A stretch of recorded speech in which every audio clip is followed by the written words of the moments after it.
ძმებო და დავებო, სანამ ვიდეოს დავიწყებთ, გთხოვთ დაალაიქეთ, გამოიწერეთ ჩვენი არხი და კომენტარებში დაგვიტოვეთ თქვენი აზრი. თქვენი მხარდაჭერა არის ის ძალა, რომელიც გვაძლევს საშუალებას კიდევ უფრო მაგარი, მოცულობითი და ხარისხიანი კონტენტი შევქმნათ. ახლა კი მოდით გადავიდეთ დღევანდელი ყველაზე ცხარე თემაზე, რომელსაც MMA სამყარო ბოლო დღეებია ვერ ასწდა. მიკავე სიმართლე, ილია თოპურია და ისლამ მახაჩევი არასოდეს იჩხუბებენ და ეს ფანებმა უნდა მიიღონ. არავის უნდა reality check, მაგრამ დროა ვთქვათ პირდაპირ, ამ ბრძოლას ფანჯარა დაუხურა და ეს შესაძლებლობა უკვე წარსულია. ბევრმა არ უნდა აღიაროს, ბევრს გონია რომ ჯერ კიდევ მოსწრებადია, მაგრამ რეალობა სხვაა. ბოლო დღეებში მაგალითად, MMA გურუს უსმინე. ამბობდა რომ აუცილებელია დავინახოთ ილია ისლამის წინააღმდეგ და მე ვფიქრობდი, რის საფუძველზე გჯერა რომ ეს ბრძოლა მოხდება. რა ლოგიკა დგას ამ იმედის უკან? დავიწყოთ იქიდან რომ ისლამ მახაჩევმა სხეული მთლიანად გადააწყო ველტერვეიტისთვის 77 კილოგრამი. ბიჭმა ოფიციალურად გაადიდა თავისი კარკასი, გამოიყურებოდა როგორც ნაღდი ველტერვეიტი, იჩხუბა და დაამარცხა დამსახურებული ჩემპიონი. პოსტ-ფაით ინტერვიუებშიც თქვა, ასე კარგად არასდროს მიგრძნია თავი. ანუ ამ ნაბიჯმა უკიდურესად მოუხდა. აღარ აქვს ის მკაცრი, მძიმე, სხეულსამომკვლელი წონის კლება 70 კილოგრამზე. ისლამი რომ პატარა ველტერვეიტია? სისულელეა. არც ყველაზე დიდია, მაგრამ ნამდვილად არ არის პატარა. დაახლოებით იმავე ზომისაა, როგორც ჯეკ დელა მადალენა. ვისაც გონია JDM ძალიან დიდი იყო, უხარისხოდ უყურებს ბრძოლებს. ამ ორთა ბრძოლაში ორივე ერთი კალიბრის, ერთი პარამეტრების ეყენათ. ახლა გეკითხებით, რატომ უნდა დაბრუნდეს 70 კილოგრამში? რა აზრი აქვს? რაღაც წარმოუდგენელი ლოგიკა გამოდის. ავიდა ზერით, გახდა ორგზის ჩემპიონი, მერე უნდა ჩააყაროს ველტერვეიტის ტიტული და წავიდეს უკან ქვედა დივიზიონში და მერე ისევ ავიდეს? და ეს ყველაფერი 34 წლის ასაკში. 34 წელი MMA-ისთვის მოხუცი არაა, მაგრამ მისი სხეული უკვე ბევრად მეტი იქნა ვიდრე ჩვეულებრივ ფაიტერს. დაუბრუნდე 70 კილოგრამს, სადაც ყველაზე მკაცრი ჰიდროლიკი ვარჯიშები და წონის კლება ელოდება? არანაირი ლოგიკა არ აქვს. ველტერვეიტში ისლამს სრულიად ახალი ჰორიზონტი აქვს. მაიკლ მორალესი, აიანგარი, ბალალი, შესაძლოა კმარო უსმანი. დიახ, მე პირადად უსმანის ბრძოლა არ მომწონს, მაგრამ რეალისტურად არსებობს. და ახლა მოდით რეალობა ვთქვათ ხმამაღლა. ილია თოპურია 77 კილოგრამზე? არანაირად, არასოდეს. ეს ისეთივე აბსურდია, როგორც წარმოვიდგინოთ, რომ შაფქათ რახმანოვი და ილია ერთ დივიზიონში იდგებიან. ეს ძმებო უკვე MMA-ის ლოგიკას ცდება და მიდის ძველი UFC-ს ეპოქაში, სადაც 250 კილოგრამიანი ზუმბო 70 კილოგრამიან ბიჭს ებრძოდა. ისლამი 77 კილოგრამში პირდაპირ ახალი ცხოვრების სტადიაში შევიდა. ახალი ენერგია, ახალი ძალა, ახალი სუნთქვა. და ამ ფონზე ელოდებით, რომ იგი ისევ დაბრუნდება იქ, სადაც ყველაზე მკაცრი წონის კლება ელოდება? თანაც მხოლოდ იმიტომ, რომ ილია თოპურიასთან იჩხუბოს? დანა ვაიტი არც არასოდეს დაუშვებს ამას. რატომ? მარტივად. მას ორი ვარსკვლავი ყავს. ისლამი ბევრად დიდი ვარსკვლავია, ეს ჩანს ყველგან, პოსტ-ფაით ინტერვიუების ნახვებში, პეიპერიუების გაყიდვებში, მედიაში აქტიურობით. ილიაც ვარსკვლავია, მაგრამ შედარება სხვანაირად გამოდის. რატომ უნდა დააჯახოს ერთმანეთზე ორი შუქურა, როცა ერთ-ერთი დამარცხდება და დანა ერთ ვარსკვლავს დააკარგავს? ბიზნესში ამას არაფრის გამო რისკი ხვია. ისლამი ქვემოთ არ ჩამოვა, ილია ზემოთ არავა. ასე რომ ეს ბრძოლა უბრალოდ არ არსებობს რეალობაში. ახლა ძმებო და დავებო. უნდა გავაგრძელოთ ყველაზე უკომპრომისო სიმართლე, რომელსაც MMA-ის ფანების ნახევარი ჯერ კიდევ ვერ ეშვება. ხალხი თავს იტყუებს, ილუზიებს აეჭიდნენ და ვერ უყურებენ სუფთა ფაქტებს თვალებში. აი, სადაც დიდი პრობლემაა. ყველას უნდა ტიტანის ჭიდილი ილია თოპურიასა და ისლამ მახაჩევს შორის, მაგრამ რეალურად ამ ბრძოლას აღარაფერი ამყარებს. ფანები ეჭიდებიან მორჩა, ახლა მოხდება ვაიბს, მაგრამ ეს უკვე ყვამლივით გაიფანტა. ისლამმა 1 წელი მოახმარა სხეულის გატარებას ველტერვეიტში. 1 წელი. ეს უბრალოდ მწვრთნელმა მითხრა, ავწდი ამბავი არა, ეს სერიოზული სისტემური ცვლილებაა სხეულში. 77 კილოზე ჩარჩენილი ბრძოლა სუბუქად ჟღერს, მაგრამ რეალობაში ეს სხვა ბიოქიმიაა, სხვა ვარჯიშია, სხვა ენერგეტიკაა. როცა ასეთ ტრანსფორმაციას გადიხარ, უკან დაბრუნება უკვე becomes self-destruction. ფანებს გონიათ, რომ ადამიანი ასე ერთ ხელის მოსმით, 1-2 თვე დღეებში ჩამოვა 70 კილოზე წითქოს კომპანია, რომელიც ფასდაკლებას რთავს. MMA-ის სხეული ასე არ მუშაობს. ისლამის ორგანიზმს აღარ შეუძლია ადრე როგორც სველი საყელო და 70 კილამდე დაშრობა. უკვე სხვა ეტაპზეა. ამიტომაა, რომ ვინც დღესაც იმეორებს, ილდას უნდა შეხვდეს, უბრალოდ ვერ ხვდება. ისლამი ახლა იქ არის, სადაც კარიერა ლოგიკურად უნდა იყოს. და მეორე მხრივ ილია. ძმებო, ილია თოპურია ვერასოდეს გადავა 77 კილოზე ისე, რომ თავისი დომინანტობა შეინარჩუნოს. ილია 66-70 კილოგრამის შუქური იყო და არის. მაგ კლასში მისი სისწრაფე, მისი აფეთხებები, მისი ძალის ეფექტიანობა, ყველაფერი იქ მუშაობს.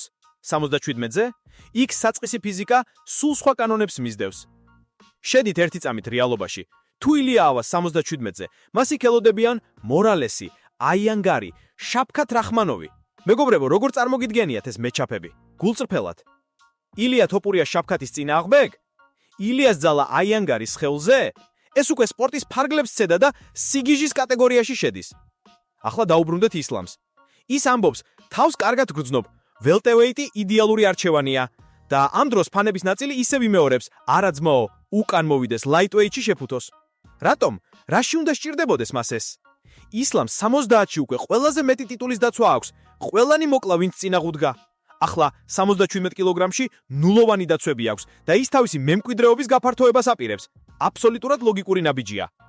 დავამატოთ საქმიანი მხარეც. დანა ვაიტი ბიზნესმენია, არა ემოციური გულშემატკივარი. ისეს აქვს ორი ვარსკვლავი, ისლამი და ილია. ისლამი უბრალოდ ფაქტია, much bigger star-ია. Post-fight ნახვები, ისლამი ტოტალურად გადაუარა. PPV გაყიდვები, ისლამი ისევ წინ. სოციმედია იმპულსი, ისლამი სხვა ბრენდია. ამ ადამიანებს რომ შეაჯახოს ერთმანეთთან, ერთი ვარსკვლავი ჩამოინგრევა. დანა ასეთ რაღაცას არ აკეთებს. ეს ბრძოლა რომ გაიმართოს, ერთი მათგანი წააგებს, პროექტი დაზარდება და ამაზე დანა არასოდეს არ წავა. ხო, ისლამი ამბობს, ინტერვიუებში მინდა ილიას წინააღმდეგ ჩხუბი. მაგრამ ძმაო, მოდი გულხელად, ეს PR ლაპარაკია. ისლამი ამას იმიტომ ამბობს, რომ ილია დიდი სახელი გახდა და ხალხს მოსწონს ამ თემაზე საუბარი. მაგრამ რეალურად ისლამს 70-ში ჩამოსწოლა იმდენად არ სჭირდებოდეს, რამდენად გლეხს ჰაერში ტალღების დათვლას. ისლამი ახლა თავის მომავალს ასე ხედავს. მარტივი და ლოგიკური დაცვების 77-ზე. ჯერ კმარო უსმანი, რომელიც რეალურად ასაკშია, მუხლები არ აქვს, მაგრამ მაინც სახელია. ამ ბრძოლას თეთრვალში დაყენებდნენ რუსი-ამერიკელის წინააღმდეგ, მაგაზე უკეთესი სცენარი დიპლომატიასაც კი არ მოგონია. შემდეგ მორალესიან გარი, ორივე ახალგაზრდა, გამოცდილი, ჰანგრი და ბოლოს შესაძლოა კარლოს პრატესი. ესაა ის გაზავნილი, რაც ისლამს კარიერულად უშიქრავს. და ამ ყველაფრის ფონზე გონიათ, რომ 35 წელს მიუახლოვებული ფაიტერი თავის ჯანმრთელობას ჩაყრის წყალში და 70 კილოზე ჩამოვა, იმიტომ რომ ხალხს უნდა ბრძოლა. არანაირად. ქვედა დივიზიონში ასაკი უფრო მკაცრია. 77 კილოგრამში 34-35 წელი პრაიმის გაწერილი ფანჯარაა. 70 კილოგრამში კი დიკლაინის დასაწყისი. ისლამი ამას შესანიშნავად ხედავს და არანაირი გონიერება არ იქნება, რომ თავი მოიკლას წონის დაკლებით. ეს ბრძოლა მთლიანად გაფრინდა. ჯანფანჯარა დაჯდა, სხვა გზა აღარ დარჩა და ვინც დღესაც იმეორებს, ილდას უნდა შეხვდეს. უბრალოდ ვერ ხვდება. ისლამი ახლა იქ არის, სადაც კარიერა ლოგიკურად უნდა იყოს. და ვინც დღესაც იმეძომებას იტოვებს, ეს უკვე სპორტული ანალიზის ფარგლებს გასდა და wishful thinking გახდა. ახლა კი, brothers and sisters. მოდით ბოლომდე დავასრულოთ ეს თემა, რადგან ხალხში ისეთ დონეზეა გაბნეული ილუზიები, რომ ზოგჯერ მგონია MMA-ის რეალობას საერთოდ აღარავინ უყურებს. იმდენად ბევრმა გაიგო სიტყვები ილია თოპურია და ისლამ მაჰაჩევი ერთ წინადადებაში, რომ თითქოს მანკანურად დაუჯერეს, აი ეს ბრძოლა აუცილებლად უნდა მოვახდინოთ. მაგრამ ფაქტი ისაა, რომ ეს ბრძოლა არა მარტო არ მოხდება, საერთოდ არანაირ შანსში არ ჯდება. და მოდი აქედან დავიწყოთ. ხალხი ვერ ერევა იმ აზრში, რომ ზოგჯერ სამყაროში არის მაჩები, რომლებიც იდეალურად ჟღერს. მაგრამ ცხოვრების კანონები და სპორტის დინამიკა მათ უბრალოდ არ აწყობს. ისლამ მაჰაჩევი უკვე welterweight-ის ჩემპიონია. 77 კილოგრამზე მისი სხეული ახალი რეჟიმით მუშაობს. ტვინმა, სისხლმა, კუნთმა სრულიად სხვა აბრეშუმისებრ ალგორითმზე გადაინაცვლა. როდესაც ასე გადაკეთებ შენს ბიოლოგიას, უკან დაბრუნება lightweight-ში უკვე იგივეა, რაც საკუთარი თავის დასჯა. ილიას შემთხვევაში კი, ბიჭო, სერიოზულად, ვერავინ მეუბნება ისეთი არგუმენტს, რომელიც რეალისტურად აყენებს თოპურიას 77 კილოში. ილიას სისხლი, DNM-ი, სტილი, footwork, ძალის ტრანსფერი, ეს ყველაფერი აგებული იმაზე, რომ მისი სხეული ოპტიმალურად მუშაობს 66-დან 70 კილოგრამ დიაპაზონში. თუ აიყვან 77-ზე, მის ყველა უპირატესობას საკმარისად დიდი კაცები გაანულებენ. აი ერთი წამით წარმოიდგინეთ. ილია თოპურია vs შავქათ რახმანოვი. ეს მაჩაპი MMA-ის კანონებს არ ემთხვევა. რახმანოვი იქ სხვა ფიზიკური განზომილებაა, ბრატ. ან ილია ვესე მარიკელე მორალესი, ან ილია ვესე აიან გარი. ამხელა რიჩი, ამხელა კარკასი, ამხელა ბიომექანიკა. ეს უკვე ჰორორ ფილმის ქავერია, არა სპორტი. ხალხი რომ ამბობს, ბიჭო, ილია ორსახლებიანია, შეუძლია 77-ზეც წამოვიდეს. უბრალოდ ტყუილ სიმართლეს ებღაუჭება. ეს MMA არ არის სურვილი შესრულება, ესა მეცნიერება, ფიზიკა, ბიოლოგია, კარიერის მენეჯმენტი და მილიონობით დოლარის კარდიოგრაფია. ახლა დავბრუნდეთ ისლამს. ისლამს 70 კილოგრამში უკვე everything გაქვს გაკეთებული. ყველაზე მეტი ტიტულის დაცვა, დომინანტობა, სრული კონტროლი, მას არაფერი აქვს დასამტკიცებელი იქ. ჯერ კიდევ 1 წელი ხარჯა სხეულის გადაკეთებაში 77 კილოგრამის რიტმზე.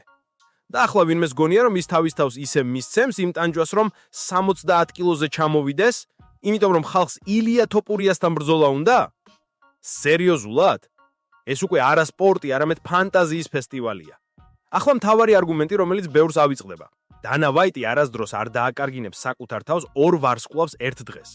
არსად არასდროს არცერთ ბიზნესში არ გააკეთებენ ასე წუწუნად ნაბიჯს. ისლამი გლობალური ვარსკვლავია. ილია ევროპული და ესპანურ სიტყვიარი სივრცის ვარსკვლავი.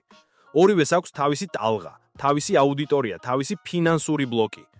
თუ ისინი შეხვდნენ, ერთ-ერთი წაიგებს. ვინც წაიგებს, ჩამოცვიდება აუდიტორია, პიარი, პოტენციალი, ბიზნეს ღირებულება.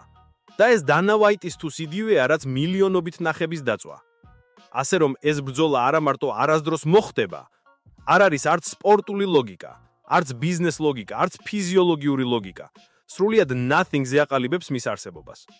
და ბოლოს, ადამიანებმა უნდა ისწავლონ ერთი რეალობა. MMA-ში არის ბრძოლები, რომლებიც იდეალურად წარმოვიდგენთ, მაგრამ რომლებიც რეალურად უბრალოდ გაუქმებული ბროლის ფანჯრებია. ისლამ ილიას სწორედ ასეთი ბრძოლაა. შესაძლებელი იყო მხოლოდ მცირე პერიოდი, როცა ორივე 70-ში იყო და კარიერები ერთმანეთს უახლოვდებოდა. მაგრამ ახლა სამხაროს ბილიკები გაიიყო. ერთმა ავიდა ზემოთ, მეორე დარჩა ქვევით და ეს ორი გზა აღარ გადაიჭრება. ასე რომ ბიჯო, ვაღიაროთ. ეს ბრძოლა დასრულდა სანამ დაიწყო. სიცოცხლის წესრიგმა გადაწყვიტა, არა მემზეორებლებმა.